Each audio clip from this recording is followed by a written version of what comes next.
So the Jets lose today to fall to 7-6. Mike White leaves twice, ultimately goes to a hospital for precautionary exam of his ribs, rejoins the team. We don't know whether or not he's going to play. Matthew Berry. So the question is, if, hypothetically, and it may be a strong hypothetical, Mike White can't play, are the Jets better off with Joe Flacco or Zach Wilson? See, this is going to be a controversial take. Actually, either way, I think. But I'm going to say they should go back to Zach Wilson. Look, they went 5-2 under Zach Wilson. He played some really tough defenses. And I think because the Jets not only are playing for this year, but they're also playing for the future. They're trying to build something there. Robert Saleh and his whole staff, they're trying to build something there. And obviously, it's been a great year. And so if you don't go with Zach Wilson now, you're saying, like, we're better off with a guy in Joe Flacco, who for many of the weeks this season was a healthy scratch. Then at that point, you're just saying, like, we're never using Zach Wilson again, and you've just completely wasted a number 2 pick. I do think this is potentially a chance for Zach Wilson to return and to sort of reinvigorate his Jets career. Look at their upcoming schedule. The Lions this week, and Lions are tough, but it's a defense that you can throw on. Jacksonville, at Seattle, and then at Miami in Week 17. The next 3 weeks are pretty easy defenses and might be a good landing spot, if you will, for Zach Wilson. They won with Zach Wilson. I think this is the ultimate litmus test, Matthew, to prove whether or not they're telling us the truth when they say they wanted him to basically hit the reset button or go on timeout or whatever it was, or whether they're just done with him. And I think that if he doesn't play, if Mike White's injured, then they really are just done with him. I don't think there's any coming back from that, with Joe Flacco being the starter in lieu of Zach Wilson if Mike White can't play. So we'll find out what they really think of him if they don't play him. And I agree with you. I think they should play him. Yeah. If everything let's give them the benefit of the doubt and assume they're telling us the truth. If they are, there's no reason not to play Zach Wilson if Mike White's injured. I think it's that simple. The other thing that's interesting here, Mike, is that if they don't play Zach Wilson, I'm with you. Like, you're done with Zach Wilson. And so now you go into an offseason. Whatever happens with the Jets season this year, they go into the offseason like you're getting rid of Zach Wilson. There's no coming back from that. You know, if you're benched for not only Mike White, but also 37-year-old Joe Flacco. And then you've got 37-year-old Joe Flacco. And by the way, Mike White's a free agent at the end of this year.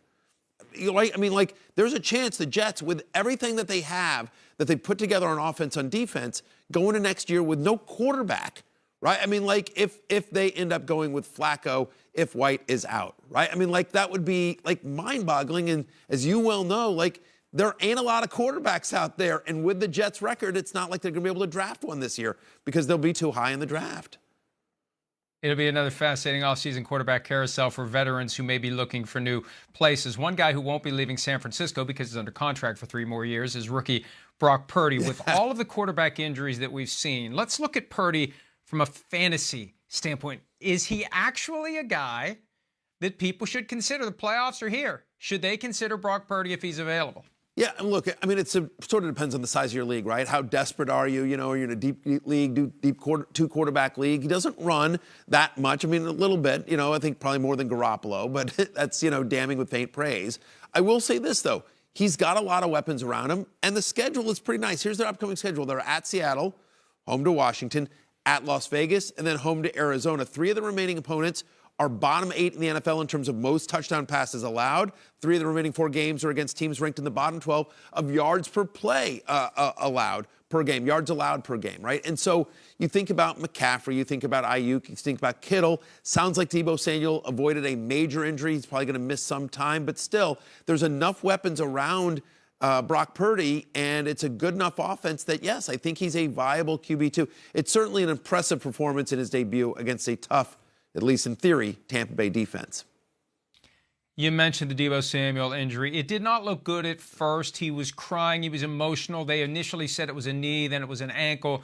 The ankle isn't broken. It's a high ankle sprain, most likely. That's what Kyle Shanahan, the head coach, had to say after the game. More testing necessary, but he may be gone until the playoffs. And as it relates to the 49ers offense, and also if you're playing fantasy, I mean, what do you do now if you were relying upon Deebo Samuel? It's not like he had a ton of points this year and he wasn't the same running threat that he'd been, but the 49ers offense, it just puts more pressure on the other guys to stay healthy and stay productive and maybe find ways to get the ball to a Brandon Ayuk or George Kittle more than they have in the past. Yeah, there's no question about that, and I don't think there's a one-for-one replacement of Deebo Samuel, who maybe didn't live up to his draft position, but it's still been really good this year and has been a locked-in fantasy starter. So I don't know that, there's anything you can do. You sort of go to the waiver wire and you see some of the guys that might be available to you. I don't know that there's anyone on the, on the 49ers that you feel like suddenly immediately steps into a fantasy significant role as Deebo misses time. It feels like it'll be kind of a wide receiver by committee, if you will, which is, what Shanahan does. He'll find matchups that he likes and